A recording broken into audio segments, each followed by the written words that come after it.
আর তার জন্য আমার শখের হেলমেটটা পুরো জলাঞ্জলি গেল। মানে 1 মাস ধরে আমি রেখে দিয়েছিলাম হেলমেটটার। তো কিছু ছবি দেখাচ্ছি, দেখো। হ্যাঁ, যাই হোক ভাই, এইসব গাড়িতে এরকম দেখলে না খুব বুকে লাগে, বুকে। আর তুই যে কি করে বুকে পাথর রেখে এই জিনিসটা করেছিস ভাই আমি জানি না। তো এই আমাদের শকার পাইপ চলে এসছে অ্যালাইনমেন্ট হয়ে। তো টিটা একটু ব্যান্ড ছিল, এখানে কাজ হয়েছে, এই দেখতে পাচ্ছ এখানে কাজ হয়েছে, মানে এটাকে ঠিক করে দেওয়া হয়েছে। এবার দেখা যায় কতটা ঠিক হয়। কমপ্লিট। আর এখন আমি এবার হাতটা ছাড়তে পারছি, এর আগে তো হাত ছাড়তেই পারছিলাম না, এত পরিমাণ ভাইব্রেট করছিল।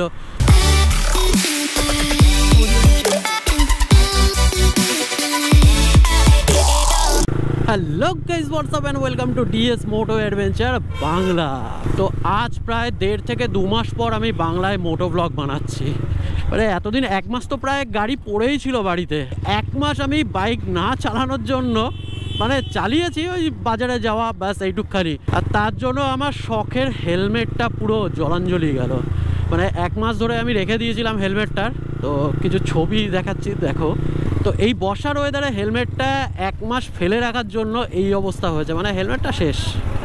কারণ ওপরটা যতই আমি পরিষ্কার করে ফেলি, কিন্তু ভেতরে থার্মোকল পোর্শনগুলোতে পোকা লেগে মানে একাকার হয়ে গেছে, মানে ফেটে ফুটে গেছে।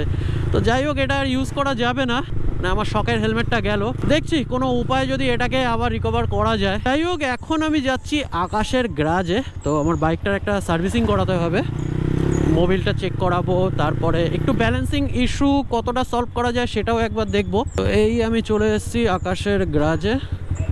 চলো, এখন আমি চলে এসেছি আকাশের গ্যারেজে। আর বাইক এখানে সেট হয়ে গেছে কাজ করার জন্য।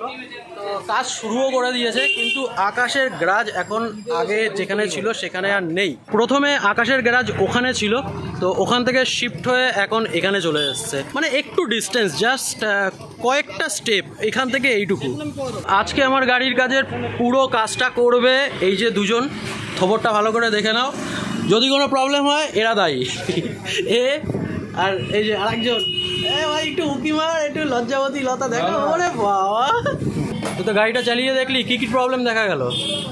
হ্যান্ডেলটা বিরাট টানছে। হ্যাঁ, ঠিক আছে, হ্যান্ডেলটা টানছে, মানে হ্যান্ডেলটা কাঁপছে, বিরাট কাঁপছে। আর আপনার দিকে যা আছে নর্মাল সার্ভিসিংই আছে। আর ওদিকে সকালের কাজটা আছে, সকালে যে কাজটা হলো। আর এক্সেলারেটরটা টাইট হচ্ছে, এটা টাইট হচ্ছে, এটা একবার দেখে নেবো বলে।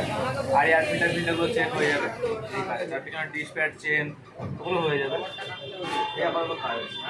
হ্যাঁ, এর হ্যান্ডেলের টিটা সকারটা আগে অ্যালাইনমেন্ট হবে। কেন কাঁপছে মালটা, কেন কাঁপছে? টানছে এদিকে ডান দিকে। এটা আমার অনেক দিন ধরে এই প্রবলেমটা চলছে, কিন্তু কিছুতেই সলভ হচ্ছে না। তো যাই হোক, আজকের যে প্রবলেমগুলো ছিল সেগুলো আমাকে আর কিছু বলতে হলো না, ও নিজে চালিয়ে ও নিজেই বুঝে গেছে যে কি কি প্রবলেম আছে। এই যে আমাদের আকাশ ভাই আর একটা গাড়িতে ব্যস্ত। এখানে একটা V3 রয়েছে। তো V3-র একটা জিনিস তোমাদের দেখাবো। চেনের অবস্থার দেখো, একটা ফোঁটা অয়েল নেই, এক ফোঁটা। যাই হোক ভাই, এইসব গাড়িতে এরকম দেখলে না খুব বুকে লাগে, বুকে। আর তুই যে কি করে বুকে পাথর রেখে এই জিনিসটা করেছিস ভাই আমি জানি না।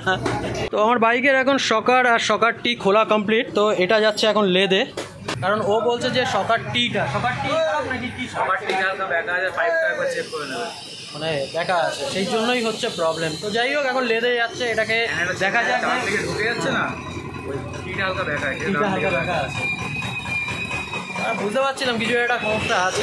তো যাই হোক, দেখা যাক কতটা সলভ হয় এটা। তো মার্কেট থেকে সমস্ত পার্টস আমি নিয়ে চলে এসেছি। ইঞ্জিন অয়েল মোটুলের 300V 10W40, আর একটা চেন লুপ নিয়ে এসেছি। আর ফোর্ক অয়েল যেটা, সেটা আমি মোটুলের নিয়েছি এবার। আর তার সাথে আমার এয়ার ফিল্টার আর অয়েল ফিল্টার।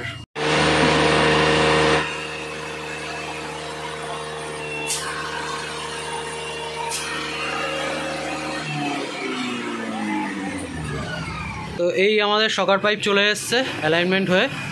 তো টিটা একটু ব্যান্ড ছিল, এখানে কাজ হয়েছে, এই দেখতে পাচ্ছ এখানে কাজ হয়েছে, মানে এটাকে ঠিক করে দেওয়া হয়েছে। এবার দেখা যায় কতটা ঠিক হয়। আকাশের কি বক্তব্য? তোর বক্তব্য নেই? এই গাড়িটার ব্যালেন্সিং আর ঠিক হয় না। মানে এই মনে হয় আমার গাড়িটাই মনে হয় তোর কাছে মানে সব থেকে জটিল হয়ে দাঁড়িয়েছে। তো এবার ফোর কয়েল ঢালা হবে। তো এখানে ফোর কয়েল মেপে নেওয়া হয়ে গেছে 450 ml, 450, 240 ml। তো R15 এসে 240 ml ফোর কয়েল ঢালা হয়।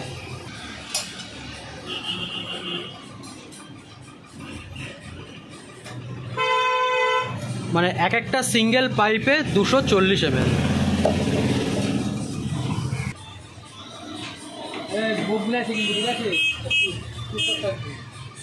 তো চলো আমার বাইকের কাজ কমপ্লিট। তো আকাশ থ্যাংক ইউ, এবার তাও একটু সলভ হয়েছে প্রবলেমটা। চলো বাচ্চা, চলো ভাই, চলো টাটা, আবার দেখা হবে। তো চলো বাইকের সমস্ত কাজ কমপ্লিট, আর এখন আমি এবার হাতটা ছাড়তে পারছি। এর আগে তো হাত ছাড়তেই পারছিলাম না, এত পরিমাণ ভাইব্রেট করছিল।